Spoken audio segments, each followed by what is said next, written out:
Assalamualaikum warahmatullahi wabarakatuh.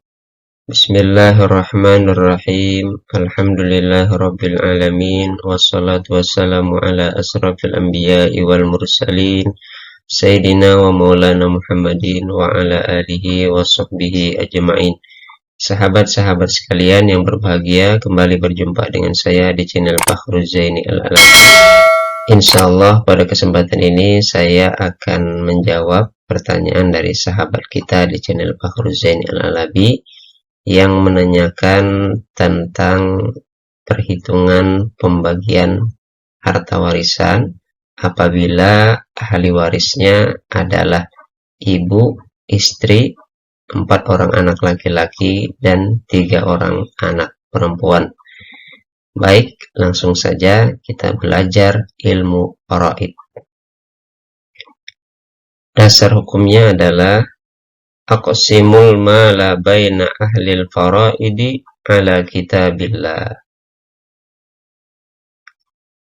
Bagilah harta warisan itu di antara para ahli warisnya menurut ketentuan Allah, menurut Al-Quran ya.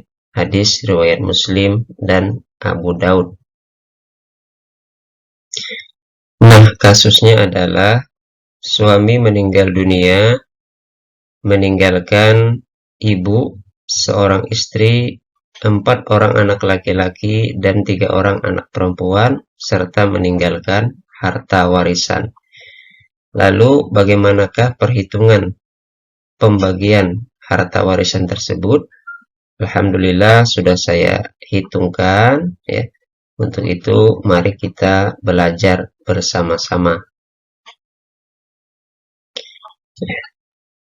Di sini ada 4 kolom. Ya.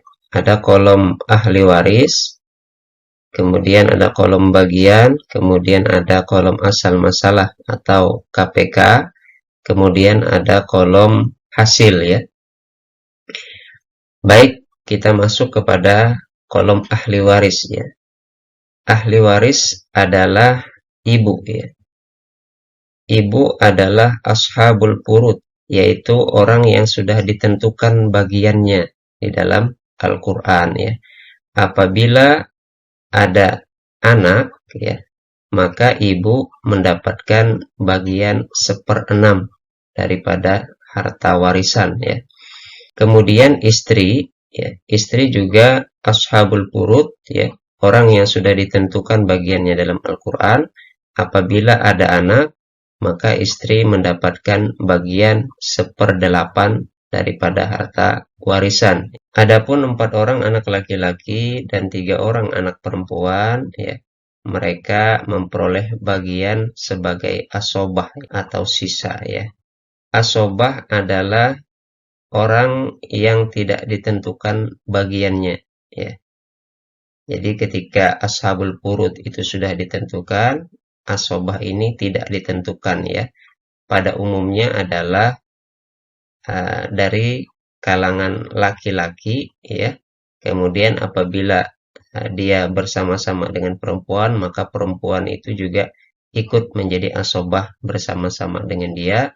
Dan dalam hal ini anak laki-laki bersekutu dengan anak perempuan di dalam asobah bil ghair ya. Nah, bagiannya sudah ditentukan pula di dalam Al-Quran bahwasanya anak laki-laki mendapatkan 2 bagian, sedangkan anak perempuan mendapatkan 1 bagian. Ya. Selanjutnya kita ke bagian kolom asal masalah ya. Asal masalah ya, atau dalam bahasa matematika itu disebut dengan KPK ya. Kelipatan persekutuan terkecil ya. Nah, kita harus menentukan terlebih dahulu ya bilangan ya yang dapat dibagi 6 ya, dari 1/6 dan dapat pula dibagi 8 ya pada 1/8 ya. Kenapa? Karena bagian ibu dan bagian istri ya, ini penyebutnya tidak sama ya. Bagian ibu ada penyebutnya 6, sedangkan bagian istri ada penyebutnya 8 ya. Jadi kita memang harus mempunyai dasar ya, matematika ya, untuk menghitung bagian warisan ini ya. Kenapa? Karena kita juga harus mengetahui tentang pecahan ya. Di sini misalnya bagian ibu adalah 1/6 ya. 1 itu adalah pembilang, 6 itu adalah penyebut ya. Bagian istri adalah 1/8 ya. 1 itu adalah pembilang, ya 8 itu adalah penyebut ya. Nah, kita harus menyamakan terlebih dahulu penyebutnya ya. Bilangan berapa yang bisa dibagi dengan 6 dan bisa juga dibagi dengan 8 ya. Maka diperolehlah bilangan 24 ya sebagai KPK-nya ya atau asal masalahnya ya. Sehingga nanti jumlahnya haruslah berjumlah 24/24 ya. Nah, setelah kita menemukan asal masalahnya ya, yaitu 24 ya. Kemudian 24 dibagi 6 ya, sama dengan 4 ya. 4 dikali 1 sama dengan 4. Sehingga bagian ibu ya dari 1/6 bagian berubah menjadi 4/24 bagian ya. Sedangkan bagian istri ya 24 dibagi 8 ya sama dengan 3. 3 dikali 1 sama dengan 3 ya. Sehingga diperoleh bagian istri adalah 3/24 yang sebelumnya adalah 1/8 ya.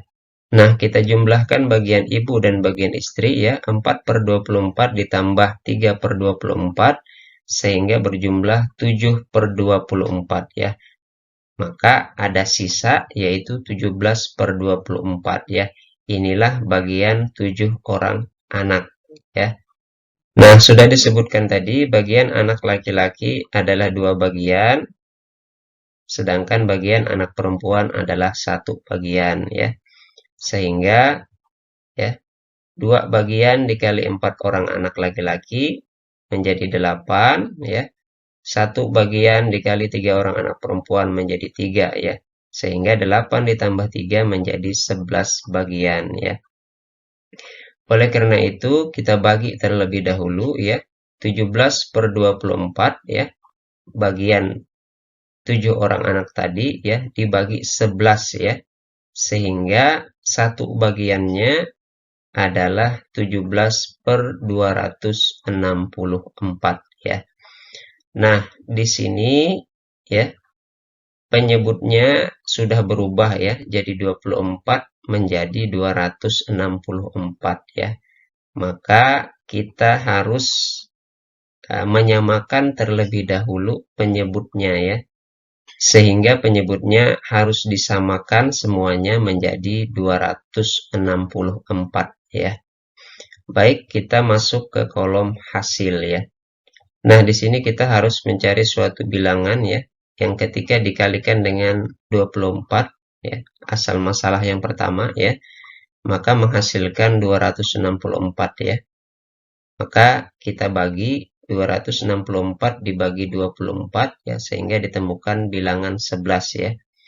Maka ketika 11 dikalikan 24 itu berjumlah 264 ya, atau sebaliknya 264 dibagi 11 sama dengan 24. Maka pembilangnya pun harus kita kalikan juga dengan 11 ya.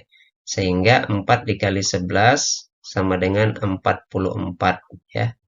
Sehingga bagian ibu adalah 44/264 ya. Demikian pula untuk bagian istri ya. 3/24 dikali 11 ya. Sama dengan 33/264. Kemudian bagian satu orang anak laki-laki ya. Karena dia 2 kali bagian perempuan, maka bagian satu orang anak laki-laki adalah 34/264 dan bagian satu orang anak perempuan adalah 17/264 ya. Sehingga total akhirnya adalah 264/264 sehingga harta warisan habis dibagikan kepada seluruh ahli waris yang berhak menerimanya ya. Demikianlah pelajaran kita tentang pembagian warisan yang ahli warisnya adalah seorang ibu, seorang istri, 4 orang anak laki-laki, dan 3 orang anak perempuan ya. Mudah-mudahan apa yang saya sampaikan ini bermanfaat bagi kalian semua dan kalian pun bisa belajar berhitung ya, tahap demi tahap ya, sehingga bisa memahami ya pembagian harta warisan sesuai dengan hukum Islam ya. Demikian apa yang dapat saya sampaikan. Salah hilaf mohon maaf. Billahi taufik wal hidayah. Wassalamualaikum warahmatullahi wabarakatuh.